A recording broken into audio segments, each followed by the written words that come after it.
इस वक्त नून लीग सियासी तौर पर कितने ज़्यादा क्राइसिस का शिकार है, इसका अंदाज़ा आप इस बात से लगा लीजिए कि एक जानिब तो पाकिस्तान तहरीक इंसाफ को बहुत बड़े पैमाने के ऊपर अदालतों से रिलीफ मिलता चला जा रहा है। दूसरी जानिब जो अदलिया है और जो एस्टेब्लिशमेंट है, अब वो एक दूसरे के सामने आई हुई है। यानी कि पाकिस्तान मुस्लिम लीग नून की हुकूमत के दौरान जो अब तक का सबसे बड़ा पाकिस्तान का क्राइसिस इस वक्त हुकूमत को फेस करना पड़ा है, वो ये है कि अदलिया और पाकिस्तान की जो एस्टेब्लिशमेंट है, अब उनके दरमियान के अंदर ऐसे जुमलों की तकरार हो रही है, ऐसी बातों की तकरार हो रही है, ऐसे जुमले, ऐसे रिमार्क्स दिए जा रहे हैं अदलिया की जानिब से भी, एस्टेब्लिशमेंट की जानिब से भी, कि जिसके बाद जो ये दो इदारे हैं, इनके बारे में ऐसा लगता है कि हमारी हुकूमत इनको संभालने में, इनको जोड़ कर रखने में, इनको आगे लेकर चलाने में बड़ी बुरी तरह नाकाम नजर आ रही है। आप चाहे शहबाज शरीफ को देख लें, मरियम नवाज को देख लें, कि कहीं पर भी इनको इस हवाले से कोई आप बयान देता हुआ दिखाई नहीं, ये आपको दिखाई नहीं देंगे, कोई बात करते हुए आपको दिखाई नहीं देंगे किसी भी हवाले से। इनके जो वुज़रा हैं, हाँ ये है कि इमरान जो नवाज शरीफ हैं, वो अब इमरान खान बनने की कोशिश कर रहे हैं और उन्होंने राना सनाउल्लाह को आगे किया हुआ है, और राना सनाउल्लाह आजकल खुलकर एंटी एस्टेब्लिशमेंट बने हुए हैं, और नवाज शरीफ खुद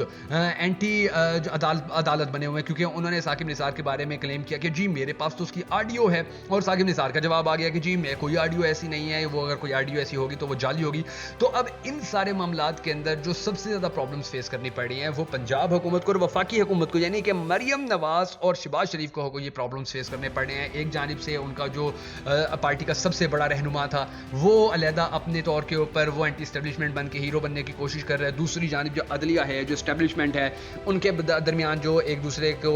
के बारे में जो सख्त जुमलों का तबादला किया जा रहा है, उसने भी परेशान इनको करके रखा हुआ है। फिर आप ये देख लीजिए कि किसानों वाला जो मामला था, उसने बड़ी ज़्यादा बदनामी करवा दी इस हुकूमत की। उस दौरान फिर जो केपी की हुकूमत थी, उन्होंने जैसे कहा कि जी हम तो गंदम खरीदेंगे, केपी की हुकूमत जो है वो पंजाब के लोगों से गंदम खरीदेगी, और फिर खबर आ गई कि जी वो तो स्मगलिंग क्लियर किया जाएगा और इसके ऊपर पाबंदी लग गई है, तो उससे भी बदनामी हो गई पाकिस्तान मुस्लिम लीग नून की हुकूमत की। तो अब ये इनके जो मामलात थे, जितने भी हुकूमत के थे, इन मामलात के अंदर ये जो पाकिस्तान मुस्लिम लीग नून की हुकूमत है, इनको बड़े ज़्यादा चैलेंजेस का सामना करना पड़ रहा है, बड़े ज़्यादा प्रॉब्लम्स है। अच्छा, फिर अगर खाली ये हो कि इनको प्रॉब्लम्स का सामना करना पड़ा हो, तो एक बात मान जी, ये बात अलग हो जाती है, लेकिन दूसरी जानिब इनका आप नसीब देखें कितना फूटा हुआ है कि इमरान खान जैसा दुश्मन जो है, अब उसके हवाले से जो केसेस हैं, उनके अंदर भी उसको रिलीफ मिलता हुआ नजर आ रहा है। अब देखिए आज कितने बड़े केस की डेट थी, लेकिन आज उन्होंने कहा जी आज तो छुट्टी होती है, आज तो कौमी छुट्टी है, आज तो, और 26 साल के अंदर, 26 साल पहले धमाके हुए थे, छुट्टी आज करवाई है। अंदाजा लगा लीजिए आप, यानी कि इतने बदहवासी वाले फैसले अब किए जा रहे हैं कि किसी ना किसी तरह इमरान खान को जेल के अंदर रखा जाए, उसको बाहर ना आने दिया जाए, उसको रिलीज ना होने दिया जाए, उसको आज़ाद ना होने दिया जाए। और इसकी सबसे बड़ी वजह यह है, इस खौफ की सबसे बड़ी वजह यह है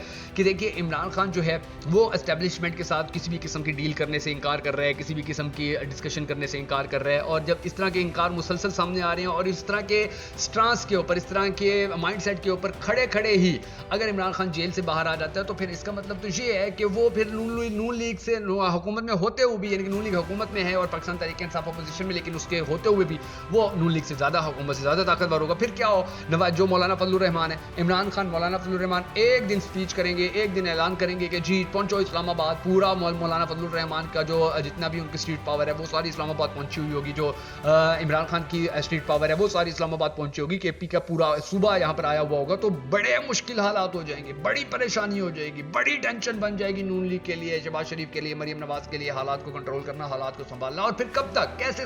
अब जो हालात चल रहे हैं इनको कब तक किस तरह से मसनूई तरीके से संभाला जा सकता है। तो ये जो सारे मामलात हैं, ये नून लीग के लिए बड़े परेशान कुन हैं। नून लीग को इसके हवाले से बहुत ज़्यादा टेंशनों का सामना करना पड़ा, और अब जो आगे खबरें सामने आ रही हैं, उन खबरों ने तो इनके मजीद हवास जो है वो बाख्ता करवा के रख दी हैं। अब कुछ और चीज़ें ऐसी हैं कि जो आज के वीडियो के अंदर मैं आपके साथ शेयर करने जा रहा हूँ और आपको बताने की कोशिश करूंगा कि प्रॉब्लम्स क्या चल रहे हैं, ताकि आपको अंदाजा हो सके कि पाकिस्तान के अंदर इस वक्त जो नून लीग है कितनी कमजोर हुकूमत की मालिक है। मगर उससे पहले हम सबको अल्लाह तबारक व तआला के हुजूर गिड़गिड़ा कर ये दुआ करनी है कि हमारे पाक परवरदिगार हमारे मुल्क के हालात के ऊपर रहम फरमा, हमारे मुल्क के हालात को बेहतर कर पाकिस्तान का अगला वज़ीर आज़म उस शख्स को बना कि जिससे ये पाकिस्तानी कौम बड़ी टूट कर मोहब्बत करती है, और वो भी पाकिस्तानी कौम से बड़ी टूट कर मोहब्बत करता है। अगर आप भी हम सबके साथ मिलकर होने वाली इस दुआ के अंदर शामिल होना चाहें तो कमेंट सेक्शन के अंदर आमीन जरूर लिख दीजिएगा, और कमेंट सेक्शन के अंदर आपने हमें यह भी जरूर बता देना है कि आप आने वाले वक्त के अंदर पाकिस्तान का अगला वज़ीर आज़म किसको देखना चाहते हैं। मैं हूं शकील हैदर और आप देख रहे हैं आपका मोस्ट फेवरेट चैनल बगा फैक्ट्स। अब नाज़रीन ग्रामी, जो सबसे अहम और सबसे ज़रूरी चीज़ है वो ये है कि आप इस वक्त देखिए कि हुकूमत जो है,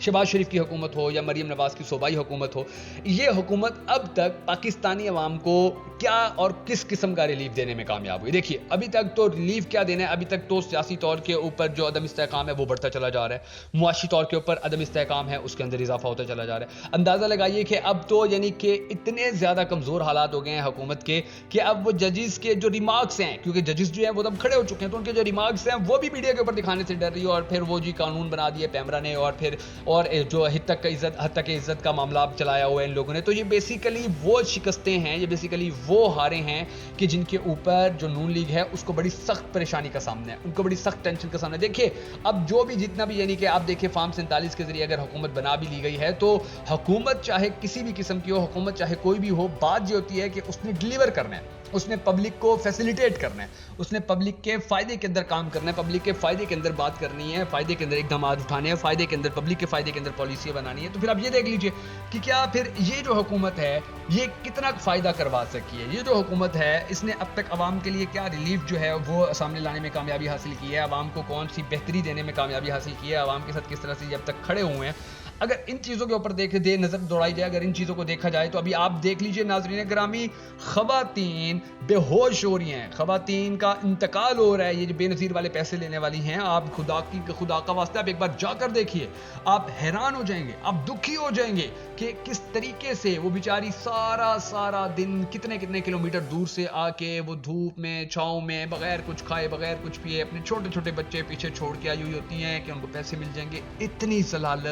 ذلالت خدا کی قسم، عمران خان کی یہی تو یہ جو خواتین ہیں، ابھی یہ جو 2024 کا رزلٹ آیا ہے الیکشن کا، اور اس کے اندر عمران خان کو جو سب سے زیادہ ووٹ پڑے ہوئے تھے تو وہ یہی خواتین کی تو ریشو تھی، اور یہی خواتین جن کو گھر بیٹھے، جن کو کسی بھی دکان سے، آپ نے عمران خان کی حکومت کے دوران جب انہوں نے یہ کفالت پروگرام شروع کیا تھا، آپ نے کبھی ایسے رش دیکھے تھے، کبھی ایسے لائنیں دیکھی تھی؟ کسی بھی دکان کے اوپر جاتے تھے، ثانیہ نشتر دکانوں کے اوپر جا کے چیک کرتے تھے، کسی بھی دکان کے اوپر جائیں، وہاں سے اپنے پیسے آپ نکلوا لیں، آپ کو کوئی دقت، آپ کو کوئی پریشانی نہیں ہوگی، کوئی ٹینشن نہیں ہوگی۔ لیکن اب آپ اندازہ لگا لیجئے کہ خواتین رل گئی ہیں، خواتین پریشان ہو گئی ہیں، خواتین جو ہیں وہ یقین جانیے ان غریب خواتین کو کوئی پوچھنے والا نہیں ہے۔ تو یہ جو سارے معاملات ہیں یہ بھی حکومت کی ناکامی کے اندر سامنے آتے ہیں، یعنی کہ یہ حکومت کی ناکامی کی صورت سامنے آتے ہیں کہ جی حکومت کو دیکھیں، یہ حکومت تو اس طریقے سے ناکام ہو رہی ہے کہ یہ تو کوئی ڈھنگ کا کوئی ایسی پالیسی نہیں بنا سکتی ہیں کہ اگر یہ بجلی کا بل جو ہے وہ گھر کے دروازے تک پہنچا سکتی ہیں، تو پھر یہ بے نظیر انکم سپورٹ والے پروگرام کے پیسے یا جو پینشن ہے وہ کیوں پینشنرز کے گھر تک نہیں پہنچا سکتے ہیں؟ اب اس کے اوپر بھی بہت سارے سوالات اٹھ رہے ہیں۔ پھر آپ یہ دیکھ لیجئے کہ عدلیہ کے اندر سے جس طرح کی آوازیں اٹھی، عدلیہ کے اندر سے لوگ جس طرح کی باتیں کر رہے ہیں، عدلیہ کے اندر سے جس طرح کے بیانات، جس طرح کے ریمارکس سامنے آ رہے ہیں، تو وہ بھی حیران کن ہے۔ اب جتنے بھی جج، میں نے آپ کو پچھلی بھی ویڈیو کے اندر بتایا تھا اپنی، کہ وہ سارے ججز، وہ سارے وکلا کہ جو ایک زمانے کے اندر جو قاضی فائز عیسیٰ تھے ان کو بڑا پسند کرتے تھے، ان کے ساتھ کھڑے ہوتے تھے، ایون کہ آپ یہ دیکھ لیجئے کہ بہت سارے صحافی بھی، اسد طور جیسے صحافی بھی جو بڑا پسند کرتے تھے قاضی صاحب کو، قاضی صاحب کے آنے کا بڑا انتظار کر رہے تھے، قاضی صاحب کے بارے میں ان کو بڑی پازیٹیوٹیز تھی کہ قاضی صاحب آئیں گے تو یہ ہو جائے گا، قاضی صاحب آئیں گے تو وہ ہو جائے گا۔ مگر جب وہ آئے ہیں تو اب اسد طور جیسے صحافی جو قاضی صاحب کی بڑی تعریفیں کیا کرتے تھے، اب وہ ان کے اوپر تنقید کرتے نظر آتے ہیں، اور بڑی سخت تنقید کرتے نظر آتے ہیں، بڑی سخت تنقید کرتے نظر آتے ہیں، بڑے لفظ ان کے جو ہوتے ہیں وہ سخت ہوتے ہیں، اور ان سخت الفاظ کی ہی پھر آپ دیکھیے وجہ سے جو حالات ہیں اب قاضی صاحب کے لیے وہ بڑے ٹف ہوتے جا رہے ہیں، وہ بڑے مشکل، بڑے ٹینشن زدہ ہوتے جا رہے ہیں قاضی صاحب کا۔ اب قاضی صاحب واپس آ رہے ہیں چھٹیوں سے، اور واپسی کے اوپر اب ان کو یہ جو سرپرائزز ملیں گے کہ یہ کچھ ہو چکا ہے پاکستان کے اندر، یہ کچھ ہو رہا ہے پاکستان کے اندر، عدلیہ کے جو ججز تھے وہ کس طرح سے بات کر رہے ہیں، جو وکلا تھے وہ کس طرح سے بات کر رہے ہیں، تو ان کے لیے یہ بڑی ٹینشن والی بات بن جائے گی، اور ان کے لیے جو ٹائم ہے وہ بڑا ٹف ہو جائے گا کہ اب انہوں نے کس طریقے سے اپنے باقی جو ماندہ ججز ہیں ان کو ساتھ لے کر چلنا ہے۔ وہ 6 ججز والا جو معاملہ ہے وہ بھی مزید بڑھتا چلا جا رہا ہے، وہ بھی مزید آگے ہوتا چلا جا رہا ہے، اس کے اوپر جو ہے نئی سے نئی ڈیولپمنٹ سامنے آ رہی ہیں۔ پھر عمران خان کے جو کیسز ہیں وہ اتنے کمزور اور اتنے بودے کہے جا رہے ہیں کہ جی ان کیسز کے اندر تو کچھ ہے ہی نہیں، ان کیسز کے اندر تو عمران خان بری ہو جائیں گے، وہ ایک علیحدہ سے ٹینشن ہے۔ تو یہ جو سارے معاملات ہیں، ان سارے معاملات کے اوپر اب کل ملا کر جو اس وقت صحیح اور اوریجنل کرائسس کا شکار اگر کوئی پارٹی ہے، اگر کوئی لوگ ہیں تو وہ نون لیگ والے ہیں، اور نون لیگ ساری نون لیگ نہیں، دیکھیے 2 نون لیگ ہیں، ایک ہے نواز شریف اور رانا ثناء اللہ کی، ایک ہے شہباز شریف اور مریم نواز کی۔ اس وقت جو مریم نواز اور شہباز شریف کی حکومت ہے وہ پرو اسٹیبلشمنٹ ہے، جو نواز شریف اور رانا ثناء اللہ کی نون لیگ ہے وہ اینٹی اسٹیبلشمنٹ ہے۔ تو اب یہ جو 2 نون لیگیں ہیں، ایک ادھر سے چل رہی ہے، ایک ادھر سے چل رہی ہے، یعنی کہ رسے کو ایک اپنی جانب کھینچ رہا ہے، ایک اپنی جانب کھینچ رہا ہے۔ تو اب ان کے جو آپس کے مسائل ہیں وہی ایسے ہیں کہ ان کو حکومت کرنے کے اندر دیکھیے بڑے بڑے لوگ، شاید خاقان عباسی جیسے بڑے بڑے لوگ، چودھری نثار جیسے بڑے بڑے बड़े लोग या मिफ्ता इस्माइल जैसे बड़े बड़े जो लोग थे वो आस्ता आस्ता बैक फुट के ऊपर होते चले गए, वो अब देखें पूरी पार्टी से गायब हो चुके हैं, अब उनके बारे में कुछ नहीं कहा। वही देखिए मरियम नवाज शरीफ सामने आई हुई है, या नवाज शरीफ के समद्दी साहब सामने हैं, इसाक डार वो सामने है, शहबाज शरीफ सामने है, वही ये खानदान की जो पार्टी है वही पार्टी चल रही है। तो इनको अब इसकी वजह से बहुत प्रॉब्लम्स का सामना करना पड़ेगा। देखते हैं आने वाले वक्त के अंदर हालात कैसे होते हैं। अगर आपको हमारी वीडियो पसंद आई तो हमें सपोर्ट करने के लिए हमारे वीडियो को लाइक और शेयर जरूर कर दीजिएगा।